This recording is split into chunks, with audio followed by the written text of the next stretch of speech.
श्री हरिवंश महाराज जी, आपके चरणों में कोटि कोटि प्रणाम।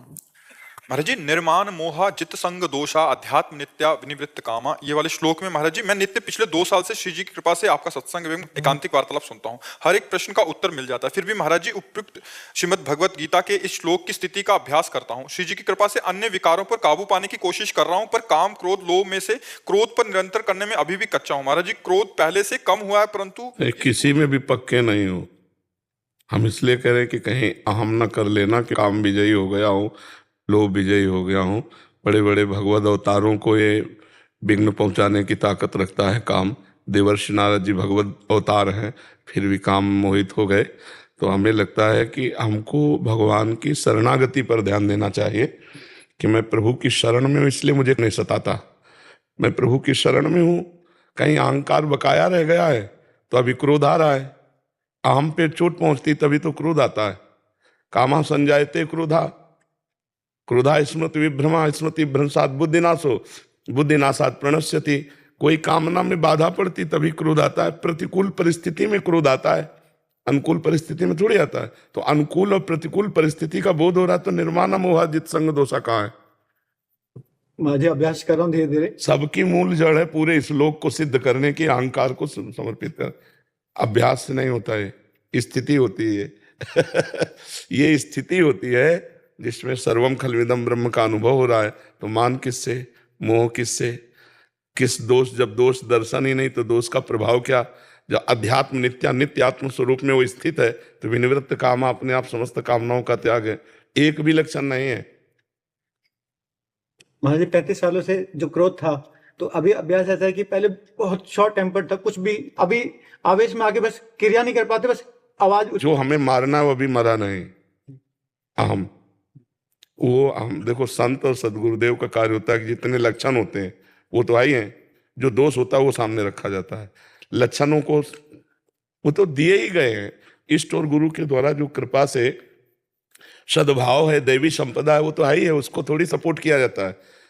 वाह भाई वाह, आप ऐसा नहीं, ये अज्ञानी जन करते हैं। ज्ञानियों की सभा में सद्गुणों को लोप किया जाता है और दोषों को प्रकाशित किया जाता है, जिससे तुम महान बन सको। महान बनने के लिए अहंकार का त्याग करो, ये अंदर से सोचना है। देखो, कोई दोष नहीं रह जाएगा, ये सारे दोष अहंकार में रहते हैं। ये अहंकार श्री जी के चरणों में समर्पित कर दो कि मैं नालायक हूँ।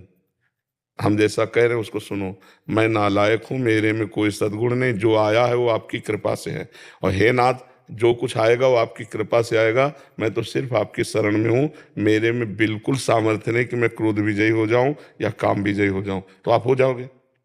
अगर ऐसा आभास करोगे कि मैं काम विजयी हूँ, क्रोध विजयी हूँ, तो कभी नहीं हो पाओगे, क्योंकि अभी तो आपके ऊपर आक्रमण ही नहीं हुआ। अभी आक्रमण तब होता है जब घेरे से बाहर निकलता है।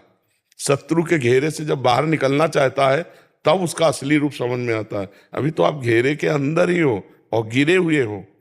जब आप ताल ठोक के भागोगे, क्योंकि उसका प्रकोप अपने लोगों ने देखा है, तब आज हाथ उठा के कहते हैं कि हम में कोई सामर्थ्य नहीं है।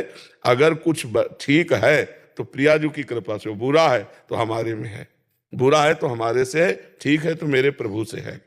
समझ रहे? महाराज, स्थूल शरीर है, जैसे आपने कई बार एकांतिक हमने सुनी है, उसमें तो स्थूल शरीर करता है तो फिर ऐसे करता है, इस शरीर ये करवा रहा है, क्रिया करवा रहा है, और बाकी जैसे आपने बताया कि ये शास्त्र पंडित चाहिए, भक्तमाल पंडित, सब ये कर रहे निर्मल बुद्धि होने के लिए। पर कभी 2 महीने 3 महीने में ऐसा, पहले तो निरंतर था, अभी ऐसा आवेश आता है कि मतलब उस समय तो फिर लगता ही नहीं स्थूल शरीर क्या करवा रहा है। जैसे आप तो श्री जी के पास है, वो अभ्यास कर रहे हैं, निरंतर पाठ कर रहे हैं, 84 जी का पाठ, सब कुछ अहम की बात नहीं, बट वही निर्मल हो नहीं पा रही। महाराज जी, आपके 1 साल हो गया शरणागत हुए आपसे। जैसे टाली है ना, ट्रैक्टर में जो फंसी होती है तो एक ही पॉइंट होता है, पूरा चाहे जितना वजन लाद दो, एक पॉइंट से ट्रैक्टर टाली को घसीटता है, नहीं घसीटता है?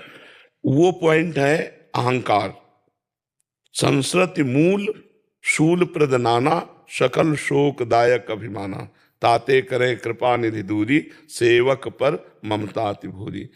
अभी तो गर्व करने लायक कोई चीज आई नहीं है, और जब गर्व करने लायक चीज आ जाती तब गर्व रहता नहीं है। तो हमको चाहिए कि जो सद्गुण अपने हृदय में दिखाई दें उनको इष्ट कृपा और गुरु कृपा माने, और जो दुर्गुण दिखाई दें उनकी चर्चा हमें करनी कि इनको हम कैसे दूर करें। तो जैसे क्रोध है अगर वो हमें आता है तो अनुकूलता में कभी किसी को क्रोध नहीं आता। हमारी मान्यता, हमारी कामना, हमारी चाहत के जब प्रतिकूल बात होगी तो हमें क्रोध आ जाएगा। तो प्रतिकूल जो बात कर रहा है वो है कौन? मेरा प्रभु है, चाहे वो पत्नी हो, चाहे वो पुत्र हो, चाहे वो कोई हो। जब निज प्रभु में देखें जगत तो कैसन करें विरोध। उमा जे राम चरण रत विगत काम मद कोध। तो निज प्रभु में देखें जगत तो कैसन करें विरोध। अगर हम सब जगह अपने प्रभु को देखने लगे तो हमारा गुस्सा शांत हो जाएगा कि मेरे प्रभु ये मुझे गुस्सा दिलाने के लिए लीला कर रहे हैं, पर मैं गुस्सा करूंगा नहीं। हे पत्नी स्वरूप में प्रभु, हे पुत्र स्वरूप में प्रभु, हे समाज रूप में प्रभु, अब आप चाहे जितना मुझे गुस्सा दिलाओ, मैं आपके चरणों का दास हूं, मैं कभी आपसे गुस्सा नहीं होऊंगा। ठीक हो जाएगा गुस्सा। आपके सामने प्रतिज्ञा ले तो महाराज जी आज के बाद मैं कभी नहीं करूंगा। हाँ, जब गुस्सा आवे तो मौन हो जाओ और तुम हमारा ध्यान करने लगो कि हम बात करके आए हैं गुरु से कि आज के बाद क्रोध नहीं